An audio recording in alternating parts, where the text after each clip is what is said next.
এগুলো এগুলো হলো চটকদার রাজনীতি। ভয়েস তো থাকে আছেই আমাদের, আমরা কখনোই এগুলোর সমর্থন করি না, সবসময় করি এটার বিপক্ষে আছে।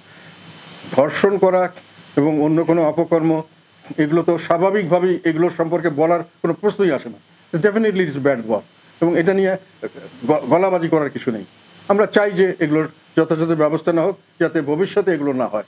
এবং একটা কথা আরেকটা কথা এখানে বলি, আমি আইন প্রণয়নে অনেক সময় ছিলাম, তো দীর্ঘদিন আইন কাজ করেছি অনেক কিছুতে, এই জন্য আমি জানি আইনের অপপ্রয়োগটা হলো সবচেয়ে বড় সমস্যা আমাদের দেশে।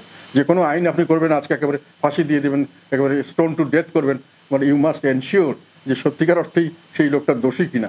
আমাদের দেশে কিন্তু অনেক নিরীহ লোককে অনেকভাবে ফাঁসানো হয়, যার জন্য একবার আইন চেঞ্জ করা হয়েছে। একটা নারী নির্যাতন একটা আইন ছিল, সেখানে একতরফাভাবে শাস্তি, এবং দেখা গেল এটা এত বেশি মিসইউজ হচ্ছে, পরবর্তীকালে আর একটা আইন করে, আমি পার্লামেন্টে ছিলাম, যে ও যদি কেউ মিথ্যা মামলা দেয় তার বিরুদ্ধে শাস্তির ব্যবস্থা করে আর একটা আইন করতে হয়েছে। কাজে আমরা যে কোনো আইন করি এটা মনে রাখতে হবে আমাদের দেশের পরিস্থিতি, পরিবেশ, বিচার ব্যবস্থা সব কিছু মিলে আইনের অপপ্রয়োগ অনেক বেশি হয়। সেগুলো দিকে খেয়াল রেখেই শাস্তি এবং আইনের প্রসেসে 90 দিনের মধ্যে শেষ করতে হবে, 1 মাসের মধ্যে শেষ করতে হবে, আইন বিচার যাই হবে সেভাবেই করতে হবে। এগুলো কিন্তু মানে আমি মনে করি জনস্বার্থের কথা নয়। বিচার করতে গেলে তাকে, একটা লোককে আপনি সর্বোচ্চ শাস্তি দেবেন বা যেই শাস্তি দেন, তাকে কিন্তু সঠিকভাবে বিচার করে দোষী সাব্যস্ত করে দিতে হবে। এটা নিশ্চিত করার জন্য ব্যবস্থা নেওয়া দরকার, এগুলো মানতে হবে। আর এগুলো নিয়ে যেটা অবভিয়াস সেটা নিয়ে কথা বলা আমি মনে করি খুব একটা প্রয়োজন নেই। সবাই এটা জানে, করবে, সেটা নিয়ে স্বাভাবিকভাবে এটা হওয়ার উচিত এবং হবে। কেউ চাইলেও হবে, না হলেও হবে। দল করতে চান, দেশের জন্য নতুন কিছু দিতে চান তরুণ সমাজ, এটা আমরা সবসময় স্বাগতম জানাই। তবে এখনো ওনারা কিন্তু দল করেননি, মানে দলটা এখনো রেজিস্টার্ড হয়নি, 1 নম্বর। 2 নম্বর হলো আমার ব্যক্তিগত ধারণা মতে ওনারা এখন কিন্তু মা বাবার কোলে হাত ধরে হাঁটছেন। তো এখন এক সময় ওনারা হাত ছেড়ে দিয়ে নিজের পায়ে হাঁটবেন, তারপরে মা বাবা থাকবেন না, সকলের মতো সমানতালে মাঠে থাকবেন, তখন ওনাদেরকে মূল্যায়ন করা যাবে কীরকম মূল্য হবে। এখন কিন্তু মূল্যায়নটা এখন হাত ধরে বাবা মার, মানে যেটা বলি আমি, প্রভাবশালী বা ধনী এই ধরনের ব্যক্তি, তার বাবা মা, তাদের হাত ধরে ওনারা হাঁটছেন।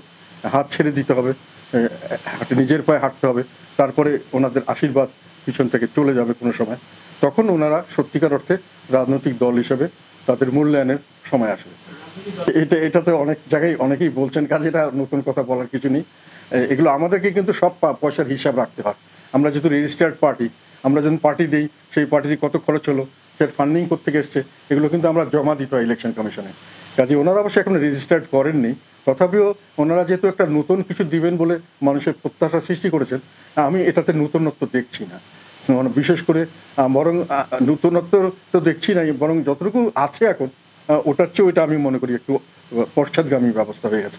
যে ওনারা ফান্ডিং, একটা বড় ইম্পর্টেন্ট ফ্যাক্টর হলো ফান্ডিং। পৃথিবীর যে কোনো দেশে ফান্ডিং করলে তার হিসাব দিতে হয়, এবং ফান্ডিংটা কেন দিল, কোথায় দিল, কীভাবে আসলো এবং কীভাবে ব্যবহার হলো, এগুলো জিনিস নিয়ে একটা হিসাব রাখতে হয়।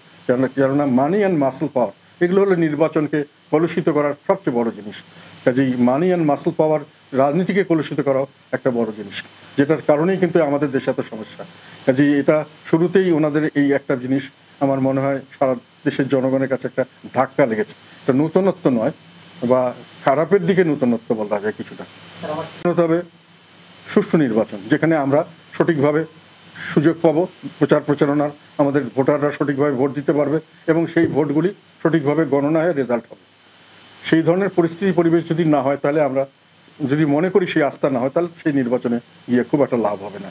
তো সেটা আমরা পরে চিন্তা করে অবস্থা দেখে ব্যবস্থা নেব।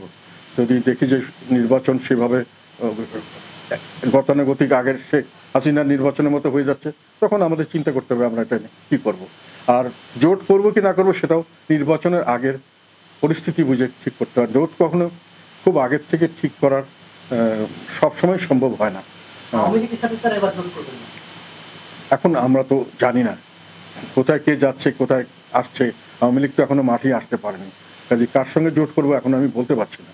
আর জোট করতে গেলে কার সঙ্গে করবো, কার সঙ্গে না করবো, এটা নিয়ে কোনো রিজার্ভেশন থাকাটা আমি মনে করি আমাদের অ্যাডভান্টেজে যাবে না।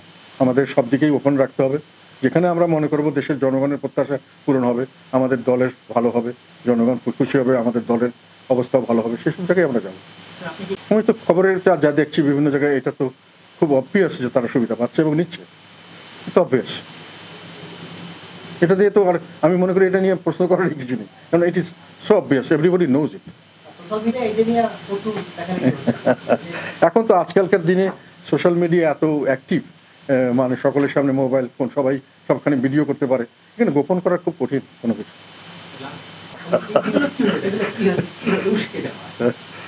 এগুলো আমাদের দুর্ভাগ্য বলবো আমি। আমাদের দেশের মানুষ এখনো অনেক ক্ষেত্রেই মানে কি বলবো, মানে অতটুকু হয়তো যেটাকে বলা হয় বাঙালি হুজুগে মাথা বাঙালি, এই ধরনের এখনো রয়ে গেছে। আমরা এখনো সেই ম্যাচুরিটিতে আসতে পারিনি ইউরোপ বা অন্যান্য আমেরিকা বা অন্যান্য দেশের মতো, বা ইভেন ইন্ডিয়ার মতো।